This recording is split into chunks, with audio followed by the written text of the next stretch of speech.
Irmãos, boa noite a todos. É uma alegria poder fazer parte desse momento, dessa união de homens. Louvado seja o nome do Senhor, porque estamos entre amigos, né, Cizinho? Cizinho ali, Renato e tantos outros aqui. É bom demais. Se eu não me engano, esse é o terceiro encontro. Terceiro encontro, olha que honra. Só tenho a agradecer ao Senhor por esta oportunidade. Se eu perguntasse a alguém lá da União Feminina da nossa igreja, o que elas gostariam que eu pregasse, elas diriam: pastor, falando dessa coisa de levantar tampa de vaso, lavar a louça, varrer o quintal, trocar fralda de criança, eu diria para mim mesmo: eu não posso pregar aquilo que eu não vivo. Então eu não vou falar nada disso. Eu não vou falar nada disso hoje. Mas Deus te colocou uma palavra no meu coração, não é verdade? Mulher, se você deixar, elas querem que só falem sobre isso. Parece que a nossa reunião tem que só compor esses assuntos, né?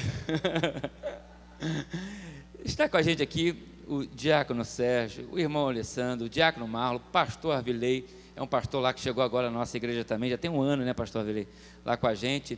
Na verdade é a equipe da liderança de homens, que começa esse mês, fruto de vocês aqui. Quando eu não foi, diácono Sérgio, eu falei assim: gente, a Trindade está levantando um grupo de homens lá, vamos pegar carona com eles. Reunimos a galera e dia 28 de abril, uma segunda-feira, a gente vai começar a primeira reunião de homens. Nós tentamos chamar o Silas, Jorge Linhares, Marcos Feliciano, só tentamos, não conseguimos nada. E vamos tentar fechar essa noite com o pastor Paulo para pregar lá. Porque Deus faz como Ele quer. Não adianta você levar peixe grande, não, irmão. Tem que levar quem Deus quer. Não caiu, não. Nós sentamos, vamos trazer o pastor Paulo, vamos pegar ele lá. O pastor Paulo aceita esse convite dia 28 de abril. Eu convido a todos aí que, se puderem estar lá com a gente, vai ser uma alegria, no nome de Jesus. Eu sei que a minha hora avança, eu não vou me demorar muito. Fala um pouquinho mais alto, é a minha maneira de pregar, mas eu vou ser bem objetivo na palavra que o Senhor colocou no meu coração, porque nós estamos também entre amigos. Então quero agradecer ao Senhor por isso. Deixa eu colocar um texto no seu coração, naquilo que o Senhor colocou também no meu, para trazer nessa noite como alimento para esse momento de comunhão nessa união de homens. Então quero agradecer ao Senhor por isso. Salmo 42. Salmo 42, verso de número 5. Salmo 42, verso de número 5.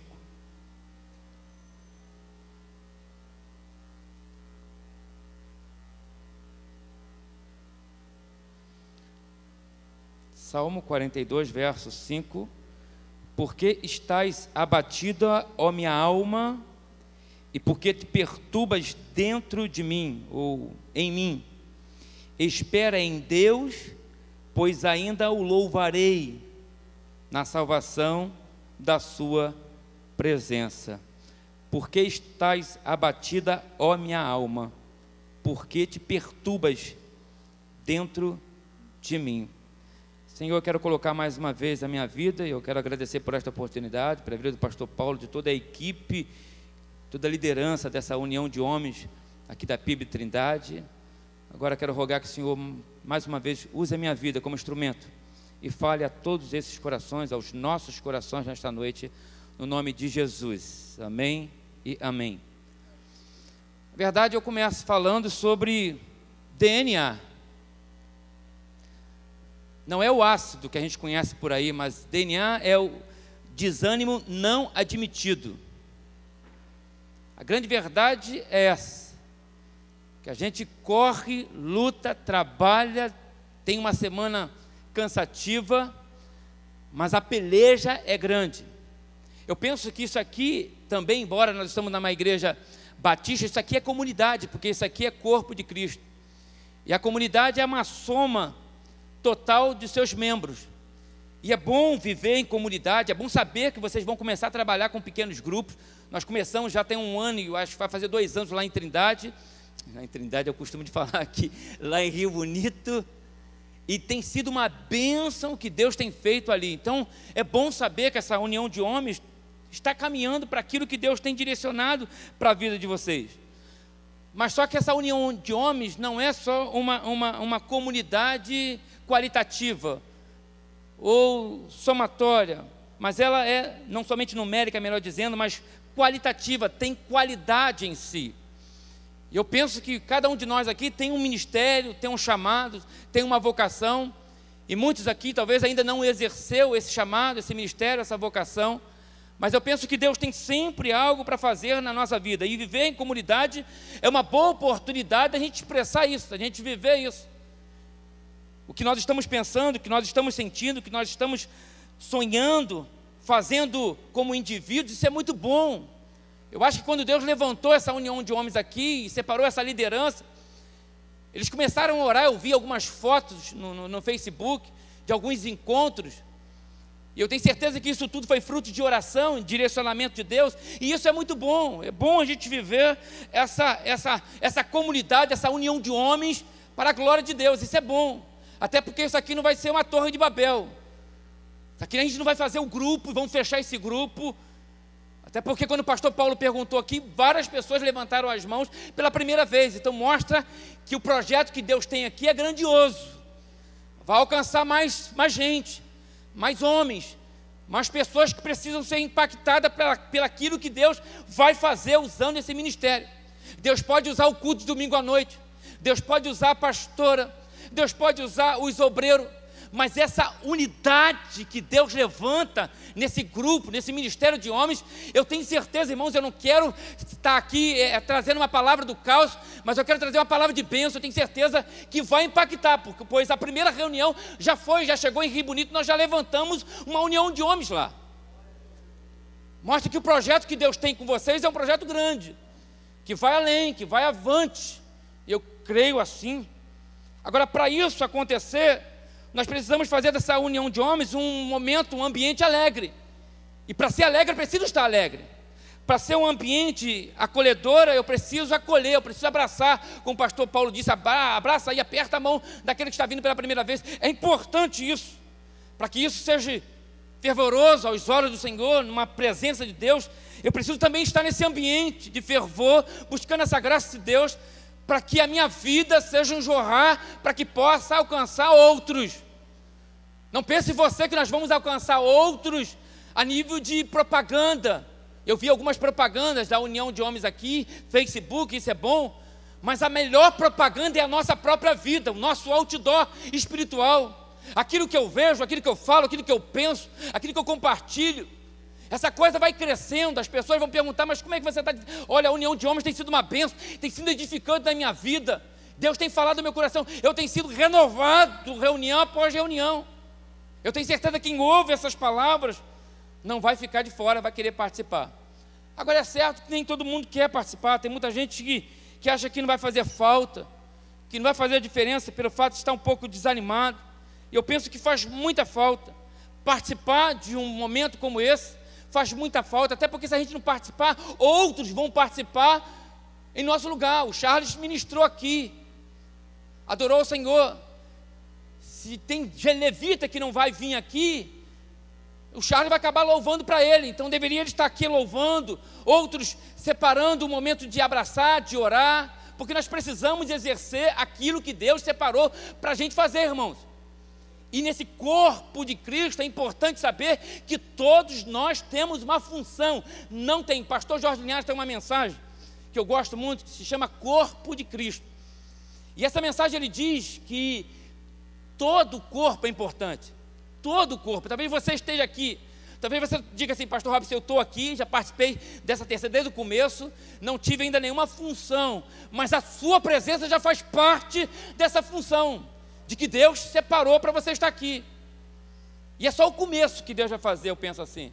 Então é importante viver essa coisa da comunidade, de estarmos juntos, até porque a gente não pode ficar no avarejo, porque sozinho o diabo fica com mais facilidade de romper, de destruir a nossa fé.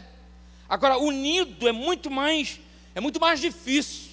Então eu penso que essa é a proposta da união de homens aqui, fortalecer a nossa fé, fortalecer a sua fé, para que você seja um pai melhor, para que você seja um filho melhor, para que você seja um membro da PIB Trindade melhor, para que você seja um homem melhor, precisamos estar juntos. Então, diga para seu irmão: é bom estar junto. É bom estar junto.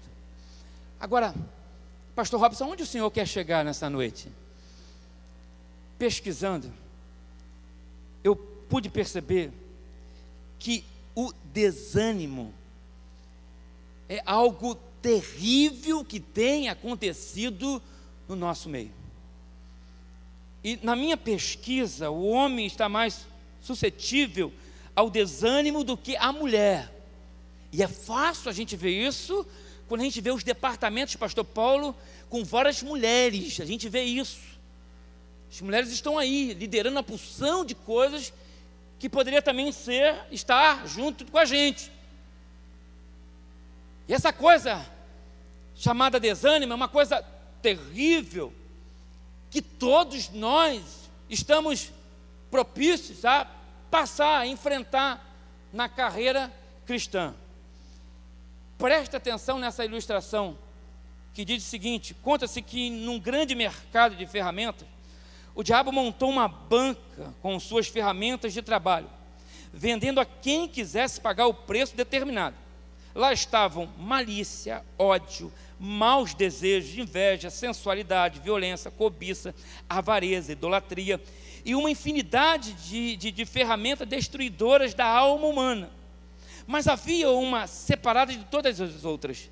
Parecia inofensiva, mas um cartão embaixo dela dizia: a mais usada de todas. E tinha um preço muito acima das outras. O interessado perguntou: que arma é essa? Desânimo, respondeu um pobre diabo, que bom que é pobre, que atendia no balcão. E por que é tão cara? Disse esse rapaz. Que há de especial nela? Porque, respondeu o diabo, ela me é mais útil do que todas as outras ferramentas. Com ela eu sei entrar em qualquer homem, e uma vez no interior dele eu posso manobrá-lo de maneira que melhor me convém. Esta ferramenta está usada porque eu a utilizo em quase todo mundo, e pouquíssimos homens sabem que ela me pertence. Essa coisa chamada desânimo tem destruído ministérios pastorais. Essa coisa chamada desânimo tem destruído homens vocacionados. Essa coisa chamada desânimo tem destruído relacionamentos de pais com os filhos. Essa coisa chamada desânimo tem destruído casamentos. Satanás, ele sabe o que faz. Não se engane, às vezes a gente acha que essa coisa de muito bem, parece que vai, mas Satanás, como diz a Bíblia, ele está ao nosso derredor. E como eu e você já passamos, já enfrentamos alguns desânimos na vida. Esse dia, eu já tenho um tempo, estava meio cabisbaixo. Esse dia, aliás, eu fui participar de um congresso de escola dominical. Eu até encontrei a esposa do pastor Paulo, a Eliane. Ela estava lá com uma membro da igreja. E quando o pastor se apresentou, ele disse: olha, estou aqui, uma igreja grandona, assim como uma PIB muito mais bonita, grandona. Ele dizia assim: eu estou aqui há 40 anos, eu e a minha esposa. Eu falei: 40 anos? 40 anos. Eu estou em Rio Bonito há 8, vou fazer 9. E com a vontade de pegar a bandeira branca e dizer: olha, tchau. Porque várias vezes na nossa vida, essa ferramenta, ela penetrou de alguma maneira próximo da gente. Aí a nossa palavra é sempre o desânimo. E o desânimo é um ato de covardia. A gente quer sempre parar, porque a melhor proposta é o caminho mais curto. Aí eu fiquei pensando: 40 anos, eu estou 8. Meu Deus, toma conta da minha vida, porque não é fácil. Eu imagino você também. Trabalhar, ministério, estar na igreja, ser pai de família, ser filho, faculdade, essa loucura que é a nossa vida, ser bom exemplo, estar com um sorriso a todo tempo, não é fácil. E o diabo sabe. Então eu quero pensar com vocês nesta noite, eu vou me avançar. Algumas coisas acerca do desânimo. Primeiro, características do desânimo. Primeiro, o desânimo é gradativo, daí ser tão difícil de ser impercebido, ele é imperceptível. A gente não para de uma hora para outra. A gente falta uma reunião de homens, a gente falta uma escola dominical, a gente falta um domingo de manhã, a gente falta uma santa ceia. E automaticamente essa coisa vai avançando, e é muito mais difícil tampar uma brecha que a gente furou. A gente não percebe que a gente está parando. E algumas pessoas não admitem que estão desanimadas, elas estão apenas dando tempo. Não, estou dando tempo. Você já encontra isso. Amigos nossos dizendo: olha, estou dando tempo. Talvez você convidou várias pessoas para estarem aqui hoje. Ela: não, estou dando tempo. Dando tempo do Ministério de Homens, dando tempo do seu departamento, dando tempo da família, dando tempo do relacionamento com os filhos, com os pais, dando tempo do casamento, dando tempo do compromisso. Estão sempre dando tempo. Mas uma coisa eu quero dizer: o tempo é a única coisa que a gente não tem. A gente precisa entender isso. O tempo é a única coisa que a gente não tem. Quando Jesus contou a parábola do construtor, ele diz que aquele camarada tinha um galpão e construiu um galpão maravilhoso e disse: olha, vou construir um outro maior do que esse, vou fazer maior ainda, vou abastecer e vou dizer para a minha alma: pode ficar tranquila, porque agora é só curtir a vida. Ao que Jesus disse que uma voz chegou até ele dizendo: louco, hoje mesmo te pedirão a tua alma, e o que tens preparado e para quem será? Às vezes a gente acha que tem tempo e não temos tempo. Às vezes a gente acha que dar tempo é o melhor caminho, e não é. A melhor coisa é estarmos juntos, vivermos juntos, caminharmos juntos, porque é loucura acharmos que temos tempo e não temos. Pastor Robson, onde que o senhor quer chegar? É difícil identificar o desânimo. É gradativo, é silencioso. Não é como um acidente, uma cirurgia que a gente percebe, que a gente vê, que é nítido. Não é. Ele é camuflado, dissimulado. Ele parece que está do nosso lado, mas às vezes a gente percebe que a nossa vida está ficando lenta demais. Além disso, ele é contagioso, ele contamina. O desânimo contamina. Não pense você que o desânimo não contamina, que ele contamina, é um vírus, ele contamina essa coisa. Essa coisa é terrível. Quantas pessoas estão desanimadas? E como, pastor Paulo, é difícil animar os homens para participar disso. Uma pessoa desanimada, ela precisa de 3 crentes fervorosos para animá-la de volta. E um crente desanimado, quando ele começa a falar que é difícil, que é isso, na igreja está cheio disso. Aquele que não é crente, ele faz a leitura seguinte: já o crente é difícil. Esse camarada não pode frequentar uma escola de samba, esse camarada não pode ir para qualquer lugar. Quem acha que diz que crente não pode nem jogar bola. Quando ouve um camarada desse, ele vai querer comprar essa fé? Não, ele vai dizer: opa, crente que eu não quero ser, porque é difícil estar do lado de gente desanimada. Talvez você esteja aí do lado de alguém desanimado, mas eu quero dizer para você que Deus está aqui, e Ele vai produzir algo na nossa vida nesta noite, que essa ferramenta, no nome de Jesus, não será usada contra a nossa vida. O diabo não terá vez com essa união de homens, contra os nossos amigos, não terá vez contra a nossa vida, em nome de Jesus. Sabe, quando esse desânimo ele está em estado avançado, a gente percebe isso no olhar das pessoas. Você conhece, irmãos? Você conhece quando alguém está desanimado? Você olha para ele, percebe a diferença dele. Ainda mais quando a gente conhece a pessoa, a gente percebe: olha, você não está legal não, meu amado. Você não está legal não. A gente percebe isso, é nítido. Por isso que o salmista, no Salmo 42, ele diz: as minhas lágrimas têm sido meu alimento, de dia e noite, enquanto me dizem continuamente: o teu Deus onde está? Precisamos pensar e levar esse negócio a sério, chamado desânimo. E o diabo não está de brincadeira. Ele vai tentar de todas as maneiras parar, minar esse ministério que Deus tem levantado com tanto carinho, com tanta leveza da unção, da graça dele. Mas no nome de Jesus, irmãos, aqui está um povo animado, amém, irmãos? Aqui está um povo convicto de que Deus, a porta que Deus abre essa, ninguém pode fechar, irmãos, porque Deus é conosco. É isso. Segunda coisa, causas do desânimo. Primeiro, existe uma comparação. A primeira causa é a comparação. Quando a gente compara a nossa vida com alguém que se veste melhor. Eu acho que o Cezinho se veste muito bem, o Cezinho está sempre na linha. O Cezinho é mais bonito, é mais pintoso. Quando a gente começa a comparar a nossa vida, só dando um exemplo, Cezinho, não creia nisso não, é brincadeira minha, não é nada disso.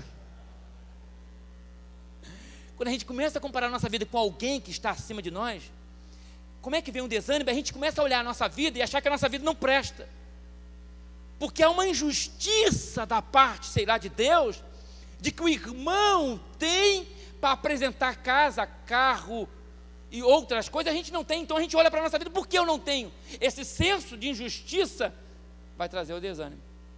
Então essa comparação também traz o desânimo. Asaf, no Salmo 73, leia esse salmo em casa, é salmo maravilhoso, é um salmo maravilhoso. Asaf, ele está no templo, ele sai fora, e ele começa a perceber que aquelas pessoas que não tinham nenhum temor a Deus, estavam sorrindo, tinham tudo do bom e do melhor, e Asaf começa a entrar em crise, dizendo, poxa, eu preservei à toa a minha vida, está todo mundo aí sorrindo, eles nem têm temor a Deus, e eu estou lá pagando preço no templo, naquela união masculina, a união de homens, e essas pessoas estão aí curtindo a vida, mas ele estava fora. Diz o Salmo que quando Asaf entra no templo de volta, ele percebe que Deus havia guardado a vida dele e que a lei da semeadura é infalível, que o nosso Deus é justo. O mundo aí fora é um mundo espaçoso, mas é mentira. É um mundo largo, espaçoso, mas é mentiroso. Mas a nossa vida é uma vida correta, mesmo no caminho estreito.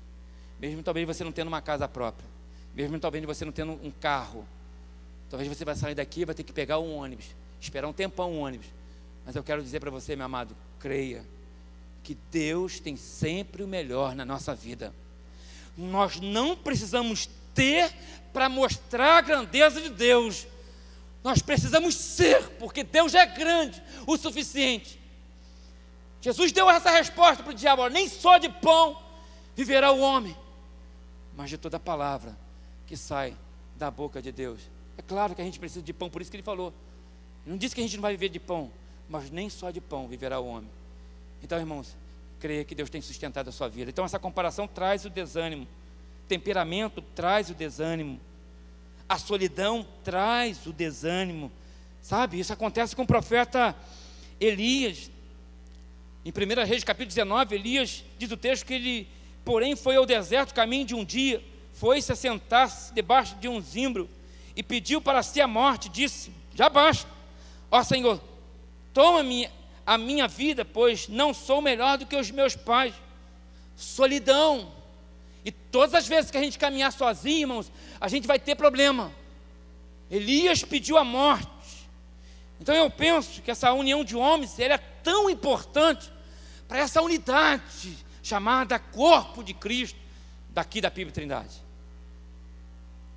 Fique esperto. O diabo não vai cessar em tentar tirar a nossa vida, em tentar tirar a nossa comunhão dessa união de homens, ou de qualquer outro departamento que a gente venha fazer parte aqui na PIB Trindade. Talvez você entrou aqui dizendo, pastor, de fato eu estou um pouco desanimado. Essa seria talvez a minha última reunião, embora a terceira última reunião, mas no nome de Jesus, meu amado, que Deus sustente a sua fé, no nome de Jesus, que Deus te anime nessa noite, para a glória do nome do Senhor. Tomara que saia esses pequenos grupos daqui, dessa união de homens, pastor Paulo, porque isso é importante, irmão. Esse pastoreio é importante. A igreja primitiva teve êxito, porque eles se pastoreavam, eles cuidavam um dos outros, não tinha propriamente o que era seu, mas dividiam o que é isso, essa comunhão, essa afinidade desse grupo, desse organismo vivo, chamado igreja. Deus vai fazer grandes coisas na sua vida, você não vai ficar desanimado. Você não vai desistir, a sua vida vai continuar. Eu penso que não é impossível. Olha, deixa eu repetir para você não dizer que o pastor disse uma coisa aqui. Não é impossível, mas é muito difícil, o pastor Avilei, a gente manter a nossa fé cristã somente vindo aos domingos à noite. É muito difícil. Não é impossível, mas é muito difícil. Você ser um crente autêntico, de bom caráter, presença de Deus, oração, comunhão, quebrantamento, só vindo domingo à noite. Não tem jeito, irmãos. Essa coisa o Senhor nos chamou para estarmos juntos, sabe? Essa coisa o Senhor nos chamou para estarmos abraçando essa fé. Uma outra coisa, como causas do desânimo, é a reação após uma bênção conquistada. Também eu tiro o exemplo de Elias. Depois que ele matou,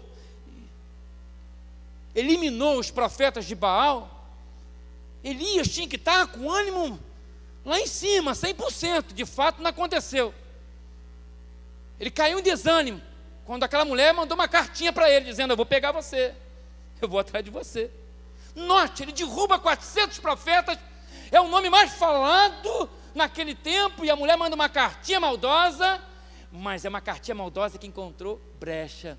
Opa, flechou ele, se calou. Deus teve que animar ele.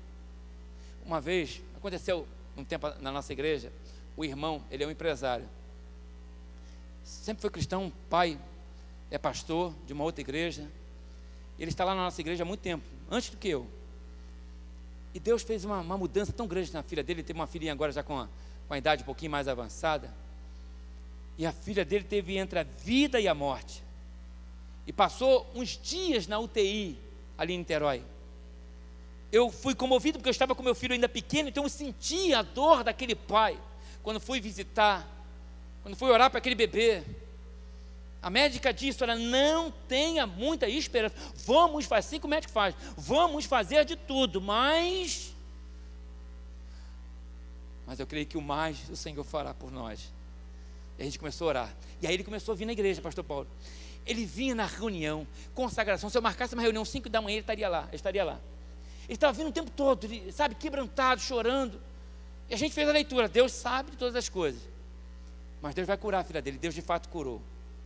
Uma grande vitória, irmãos. Fizemos um culto de ação de graças, foi uma bênção na nossa igreja, a apresentação daquele bebê ali nos nossos braços. O que aconteceu?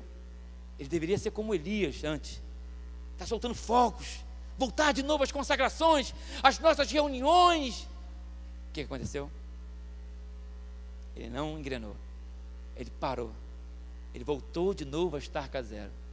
E a gente dizia: amado, Deus fez isso.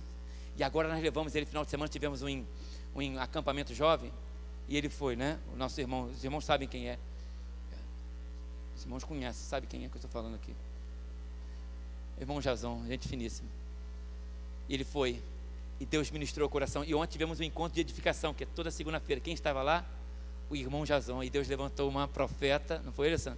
Começou a falar: olha, Jason, Deus está fazendo isso. Aí levantou um outro irmão: Jason, Deus está fazendo isso com você, rapaz, você tem que se posicionar. Então, o que aconteceu? Ele se quebrantou todo e não parava de chorar. Às vezes a gente acha que uma grande bênção é que vai nos levar para a grande conquista, e não é. Essa coisa, o desânimo está sempre à nossa porta, batendo para tentar pegar a gente. Eu poderia dizer outras causas, enfermidade, vou avançar, porque minha hora já avança e eu estou no meu limite aqui. Enfermidade, dificuldade no trabalho, a gente investe numa coisa, essa coisa não dá certo. E o que vem? Desânimo. Você fechar uma porta de um estabelecimento não é fácil. Tem que fazer mudar de uma casa para outra menor, porque o salário não está cobrindo o aluguel, não é fácil. Não é fácil viver isso, irmão, não é fácil viver essas realidades da nossa vida, mas eu quero dizer, quem sustenta a nossa vida é o Senhor. Deus vai te dar graça, você vai vencer em nome de Jesus. Eu creio que o Senhor vai fazer isso na sua vida. Pecado, poderia citar aqui o pecado, poderia caminhar aqui do pecado. O pecado é terrível, ele faz separação da gente de Deus. É impossível viver uma fé cristã em pecado, impossível, não tem jeito, separação. Isaías diz que esse pecado, ele encobre o nosso rosto, a gente não enxerga, a gente não vê. Quantas vezes a gente olha um irmão e diz: olha, irmão, acorda, e ele não consegue enxergar, está errado. Pecado. E maior responsável de tudo, nós poderíamos chamar, de fato, é o diabo. Maior responsável, uma causa do desânimo é o diabo. Ele usa doença, temperamento, crítica, pecado, ele usa todas as ferramentas possíveis para tentar buscar, ceifar, nos desanimar. Porque uma vez um irmão desanimado pode desanimar o outro, e o outro desanimado pode desanimar um outro, e assim um departamento está sendo desanimado. E esse departamento pode chegar a outro departamento. E a gente conhece aqui, você sabe também um pouquinho, de igrejas que estão se acabando, estão desanimadas, e não sabem o porquê. É essa coisa que é gradativa, chamada desânimo. Entrou, trouxe comparações, ninguém identificou, e agora só a graça de Deus. Os irmãos estão entendendo, amém? Fecho, caminho por aqui, dizendo como vencer o desânimo. Como vencer esse desânimo, se porventura você esteja aí, se porventura chegar na sua vida, na nossa vida. Paulo, escrevendo aos Coríntios, Paulo diz: por isso nunca ficamos desanimados, mesmo que o nosso corpo vá se gastando, o nosso espírito vai se renovando dia a dia. E Paulo era um homem que enfrentava grandes dificuldades, grandes adversidades. E mais à frente, aos Coríntios mesmo, ele diz: em tudo somos atribulados, porém não angustiados, perplexos, porém não desanimados. Como sair, pastor Robson, desse estado de desânimo? Aí eu quero vir no texto, Salmo 42, verso 5. O salmista está aqui dizendo: por que está abatido a minha alma? Por que te perturbas dentro de mim? Espere em Deus, pois ainda o louvarei. Primeiro passo para a gente sair do desânimo,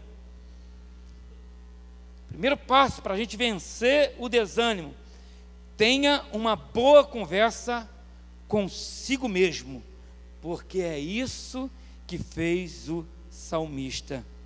Sonilóquio, falar consigo mesmo. Ele está dizendo para a sua alma. E eu pergunto a você: quem é que está dizendo para a alma, identificando o abatimento, a perturbação? Quem é, irmão? Quem é que está dizendo para a alma que ela está perturbada, está abatida? Quem é? A mente. A mente está dizendo para a alma: por que está abatida a minha alma? Por que te perturbas dentro de mim? Nós precisamos observar essas perguntas da mente para a alma. É como se a mente estivesse dando uma bronca na alma, estivesse dizendo: olha, para onde você tem olhado, alma? Só pode ser para as circunstâncias, para os problemas, para as críticas, para os adversários, para as ameaças. É como se a mente estivesse dando uma bronca grande na alma, estivesse dizendo: para de olhar para os outros, para de olhar para os erros, para de olhar para os fracassos, para o estilo da vida dos outros, para o humor dos outros. A alma está aqui dizendo, a mente está dizendo para a alma, identificando o abatimento dela. Precisamos falar consigo mesmo, precisamos falar com a gente mesmo. Segundo, como vencer o desânimo? Perceber que é a mente que fala a alma, não é a alma que fala a mente. Porque isso faz toda a diferença. Porque uma vez abatida, diz que toda a casa está perdida. Porque como a mente gostaria de ir ao culto se a alma não fosse, e se a mente quiser participar do culto e a alma não for, como é que isso vai acontecer então? Ou seja, na grande maioria nós vamos ficar em casa, porque a alma está prevalecendo em relação à mente. A gente pensa em fazer, mas a gente não faz, porque o que sobressai na nossa vida é a alma, não a mente. Então, perceber essa perturbação, identificar e analisar. Paulo vai dizer que nós precisamos ter a mente de Cristo. Paulo vai dizer que nós precisamos abastecer a nossa mente. Então a nossa mente precisa estar abastecida, porque uma hora a alma vai dizer que ela está abatida, que está perturbada, está desanimada. E uma vez a mente preenchida da verdade, porque a mente ela é abastecida pela verdade, a alma pelas circunstâncias, pelos problemas, pelas adversidades. Você já ouviu essa palavra? Vi uma coisa e me desanimei. Quem viu? A alma, a mente identificou, mas a alma percebeu, e ela sobressaiu. Vi uma coisa e me desanimei, estou desanimada. Porque a alma, ela gera circunstâncias. A alma é cega, a mente enxerga. A alma não sabe o que está falando, mas a mente, ela é cativa de Deus, ela sabe, ela conhece, ela sabe os projetos de Deus. Então, irmãos, abasteça a sua mente, preencha a sua mente das coisas de Deus. Como Paulo disse, a mente precisa estar com uma mente cativa a Cristo, porque a gente assim vai dar uma bronca na nossa alma, dizendo: você não tem motivo para estar batida, perturbada, não tem motivo, porque você tem olhado as circunstâncias, não tem olhado para Cristo, o autor da nossa fé. Por isso que Paulo diz: pois quem conheceu a mente do Senhor, que eu possa instruir. Porém nós temos, claro, a mente de Cristo. Então quero dizer para você, nessa noite, em nome de Jesus, nessa união de homens, abasteça sua mente, vá para o carro, ouça músicas que edificam a sua fé, pegue a Bíblia, leia, mesmo que você tenha grande dificuldade de entendê-la, mesmo que você não seja inclinado a pegar a Bíblia para ler, leia qualquer versículo, salmo. Busque na internet boas coisas, porque a internet traz boas coisas para a nossa vida. Pegue tudo, abrace, faça culto no lar, tenha um bom relacionamento com seu filho, com seus pais, mantenha sua comunhão nessa união de homens. Vamos fazer de tudo, porque é isso que Paulo estava dizendo aos filipenses, é esse conceito que Paulo trazia na sua mente. Paulo está dizendo o seguinte: finalmente, irmãos, tudo que é verdadeiro, tudo que é respeitável, tudo que é justo, tudo que é puro, tudo que é amável, tudo que é de boa fama, se alguma virtude há e se algum louvor existe, isso seja o que ocupe o vosso pensamento. Paulo está dizendo: extraia as coisas que vão edificar a sua mente, porque quem tem que comandar a nossa vida não é a alma que vê circunstâncias, mas o que tem que comandar a nossa vida é a nossa mente, cativa sempre ao Senhor Jesus Cristo. Amém, irmãos? Ela vai chegar, o desânimo vai chegar, mas se a mente estiver abastecida, e se a mente estiver cativa a Deus, a alma vai levar uma bronca daquela, ela vai ter que voltar para o seu lugar. Terceiro, e eu paro por aqui, como vencer o desânimo, é que a mente deixa uma mensagem de encorajamento à alma. Diz o texto: espera em Deus, pois ainda o louvarei, a Ele meu auxílio e Deus meu. Olha que coisa maravilhosa. A alma está dizendo para a mente: você está no lugar errado. Você precisa olhar para Jesus, o autor da nossa fé. Você precisa olhar para Jesus, a nossa rocha. Você precisa olhar para Jesus, a nossa fortaleza, o nosso Altíssimo. E quando a mente usa essa expressão, ainda o louvarei, pastor Paulo, note, e eu quero deixar essa verdade no seu coração e a gente vai embora. Note, ainda o louvarei, ela está dizendo: ninguém aqui vai dar um culto de louvor por uma derrota, ninguém aqui vai dar um culto de ação de graças por um fracasso. Quando ela está dizendo espere em Deus, ou seja, aguarde que Deus não cessou de fazer tudo o que tem que fazer com a nossa vida, aguarde. Mas ela só não dá essa mensagem, ela diz: aguarde essa ação de Deus, pois ainda o louvarei. O que é que a mente está dizendo para a alma? Espera um pouquinho, Deus vai garantir a sua vitória, pois o louvor decreta a nossa vitória. Então eu quero dizer para você, homem de Deus, amado no Senhor, abasteça a sua mente e espere em Deus, pois o louvor será continuamente escrito, falado, verbalizado em seus lábios, contando os grandes feitos que Deus vai fazer pela sua vida. Amém, irmãos? Se coloca de pé, vamos embora. Bem, eu vou embora. Me perdoe. Só vou orar aqui.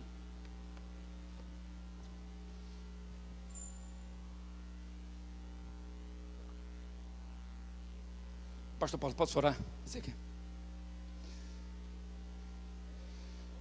Glória a Deus. Se você pudesse fazer um resumo de tudo que eu vim fazer aqui, de que para que o Senhor me enviou nessa união de homens nessa noite, é dizer para você: Deus não desiste de você.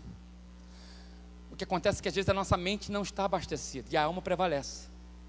A alma só vê o que é coisa, as circunstâncias. E tinha uma canção muito antiga que dizia: não olhe as circunstâncias, não, olhe o seu amor, não me guie por vista, alegre estou, sou, não sei. Eu queria dizer para você nessa noite: abasteça sua mente de tudo que é amável, tudo que é respeitável, tudo que é puro, pois isso vai fazer grande diferença na sua carreira cristã. Eu queria orar por você. Tive essa liberdade, eu queria orar por você. Essa palavra falou no teu coração? Levante muito suas mãos, eu quero só abençoar você em nome de Jesus. Deus abençoe. Deus abençoe. Deus abençoe. Vamos adorar o Senhor com uma canção? Vem aqui na frente, pastor Paulo. Sai do seu lugar. Vamos ficar junto aqui com amigos. Vamos orar. Porque o desânimo não é uma coisa que só acontece com você, acontece com todos nós. Mas não vai prevalecer na nossa vida em nome de Jesus, não vai. Nós vamos abastecer a nossa mente, nós vamos dar uma bronca na nossa alma e dizer: nós não vamos ser guiados por você, alma. Nós vamos ser guiados pela mente de Cristo na nossa vida em nome de Jesus. E menos de mim, e menos de mim, e menos de mim. Aleluia. Glórias ao teu nome, Senhor. E